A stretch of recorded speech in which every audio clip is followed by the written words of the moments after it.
पिछले दिन हम लोगों ने देखा था कि मैटिल्डा अपने दोस्त मैडम फॉरेस्टियर के घर गई थी अपने गले को सजाने के लिए, ज्वेलरी लेने के लिए। कुछ चीज़ उसको पसंद आ ही नहीं रहा था। अचानक उसकी नज़र एक काले कलर का डिब्बा में गई। उसमें उसने देखा कि एक हीरे का नेकलेस दिख रहा था। उसको देखकर उसको इतना पसंद आ गया कि वो बोलने लगी कि प्लीज़ प्लीज़ मुझे इसको दे दो, बस मुझे ये चाहिए और कुछ नहीं चाहिए। तो उसकी दोस्त मैडम फॉरेस्टियर बोली कि क्यों नहीं, ले जाओ, कोई दिक्कत नहीं है। फिर मैटिल्डा उसको पहन कर देखी आईना में, बहुत मस्त लगी यार।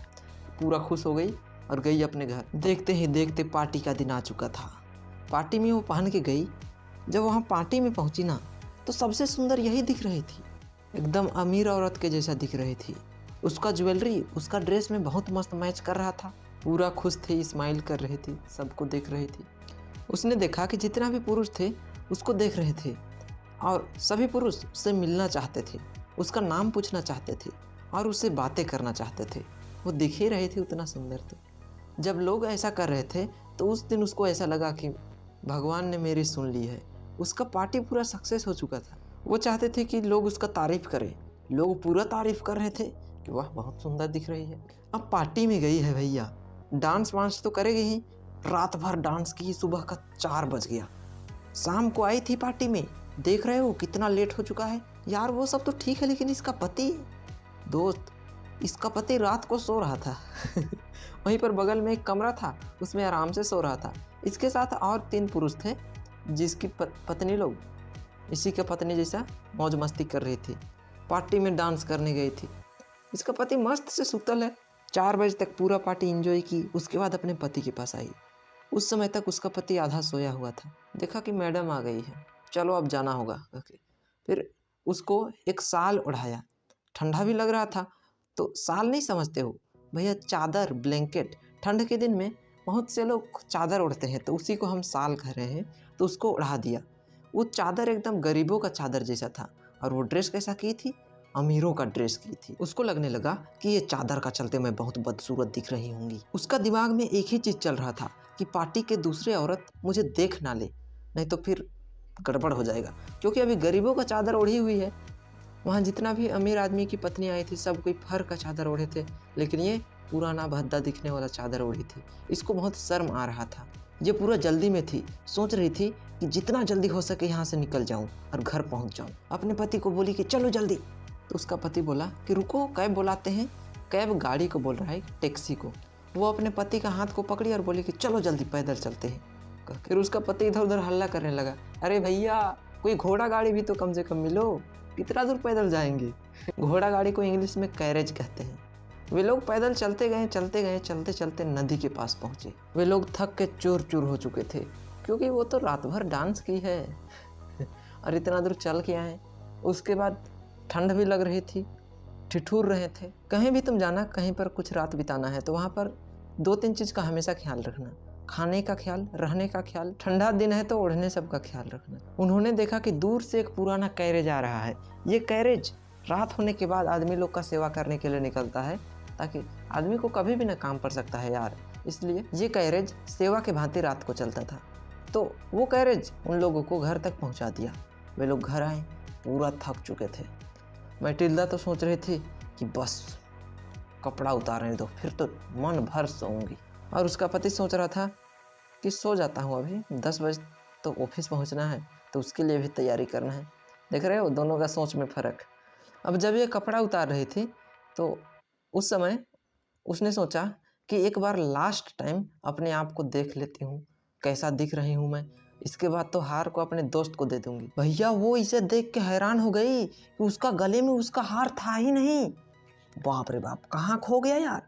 वो जोर से हल्ला की तो उसका पति भी डर गया कि क्या हो रहा है, हल्ला करती है।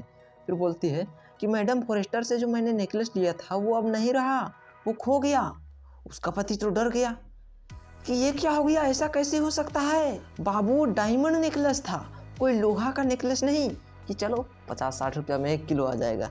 डायमंड का था भैया, डायमंड का। ऐसे कैसे बच्चों की तरह उसको खुआ देगी, हिरवा देगी। उसके बाद वो अपने पत्नी से पूछा कि जब तुम मिनिस्टर के घर से, मंत्री के घर में जो पार्टी में गई थी, वहाँ से निकल रही थी, तो उस समय तुमने देखा था तुम्हारे गले में हार था या नहीं था। तो उस समय वो बोली कि जब मैं वहाँ से निकल रहे थे उस समय मैंने देखा था, मेरा हार था। उसके बाद फिर वो बोलता है कि हम लोग वहाँ से निकले, फिर कुछ दूर पैदल चले। अगर पैदल चलते टाइम गिरा होता तो आवाज़ तो ज़रूर करता। भैया हार गला में पहना जाता है, गला उतना ऊंचा से ज़मीन में गिरेगा तो आवाज़ करना ही है। वो बोल रहा है कि अगर रास्ता में गिरा हुआ होता तो आवाज़ तो करता, लेकिन आवाज़ नहीं किया। इसका मतलब रास्ता में तेरा हार नहीं गिरा है, तो रास्ता के बाद तुमने उस घोड़े गाड़ी में चढ़ा था, हो ना हो वो हार घोड़ा गाड़ी में ही गिरा होगा। अब क्या किया जाए। वो यार दौड़ता दौड़ता आया, पूरा रास्ता छान मारा, कहीं पर हार मिल जाए, नहीं तो हम लोग कंगाल हो जाएंगे, लूट जाएंगे, उतना महंगा हार। ये पहले सोच रहे थे कि हम आराम करेंगे, अब इसका आराम भी हराम हो गया। ये इतना बड़ा हादसा हो गया, ये आराम करेगी, ये भी चिंता में डूबल है। अब भैया अपने औकात से बढ़कर रहने से यही सब होता है। इसलिए जितना लेवल में तुम्हारा परिवार है ना, वही लेवल का हर चीज़ करो। इसका पति दौड़ते दौड़ते दौड़ते दौड़ते पूरा रास्ता छान मारा, कुछ नहीं मिला। 7 बजे वापस लौटा, खाली हाथ लौटा।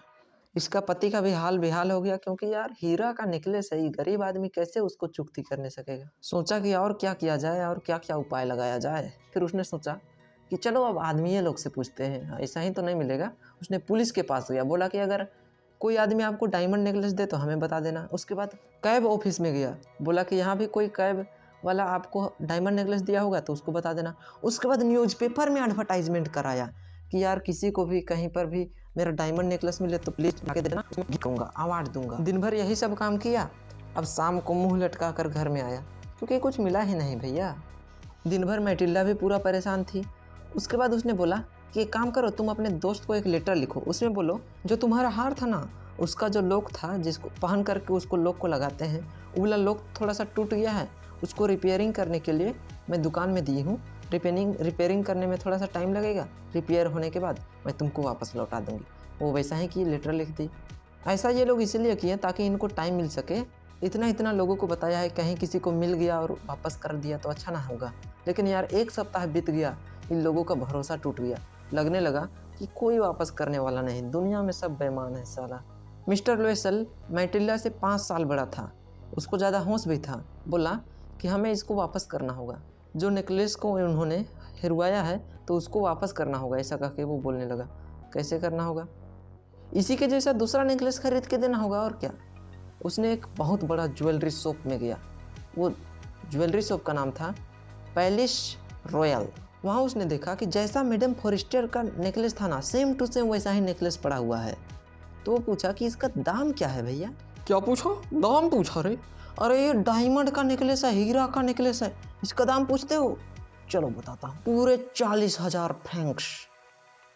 ये सुन करके तो उसका दिल कांप गया कि साला इतना पैसा कहाँ से लाएंगे रे।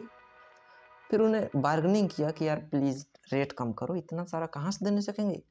तो उन्होंने बार्गेनिंग करने के बाद, ऑफर चल रहा था होगा, तो वो सब करने के बाद फाइनली 36,000 में देंगे, इससे तो कम नहीं हुआ भैया, इससे कम चाहिए तो दूसरा दुकान जाओ। बार्गेनिंग करना मतलब मुलाई करना, पैसा कम करवाना, समझे यार। सबका पूर्वज होता है जो कि अपने आने वाला पीढ़ी के लिए पैसा बचा करके रखता है। तो इसका भी पूर्वज थे, माता पिता थे, वो इनके लिए 18,000 फ्रैंक्स बचा करके रख दिए थे। ये सोच के रखे थे कि कहीं अगर धर्म संकट में मेरा बच्चा फंस जाए तो इस पैसा का यूज करे। 18,000 फ्रैंक्स तो था, लेकिन बाकी 18,000 कहाँ से लाएगा भैया? बाकी 18,000 फ्रैंक्स इधर उधर से उधार मांगा, प्लीज़ यार दे दो, धर्म संकट है। इधर उधर से उधार लेके टोटल 36,000 रुपया जमा किया और 36,000 रुपया वहाँ पेमेंट करके डायमंड का नेकलेस ले आया और अपने पत्नी को बोला कि जाओ इसको वापस कर दो। अब ये गई वापस करने के लिए, वहाँ मैडम फॉरेस्टर उदास बैठी थी। तुम्हें कुछ लगता है? मेरा नेकलेस ले ली हो, इसको तुम्हें पहले ही लौटा देना चाहिए था। अगर बीच में मेरा इसका काम लग जाता तो क्या करते? एकदम खराब बिहेव करती है। उसको पता नहीं कि ये लोग कितना बड़ा संकट में फंसे हुए हैं। मैटिल्डा सोचती है कि काश ये बॉक्स को ओपन करके देख ना ले कि ये कौन सा नेकलेस है, नहीं तो फिर अपना नेकलेस को पहचान लेगी और फिर हम लोग को चोर कहेगी। अब यार ये बॉक्स को खोलती है कि नहीं खोलती है, ये तो जानेंगे हम लोग नेक्स्ट पार्ट में। आज के लिए बस इतना ही, लास्ट पार्ट मिलेंगे।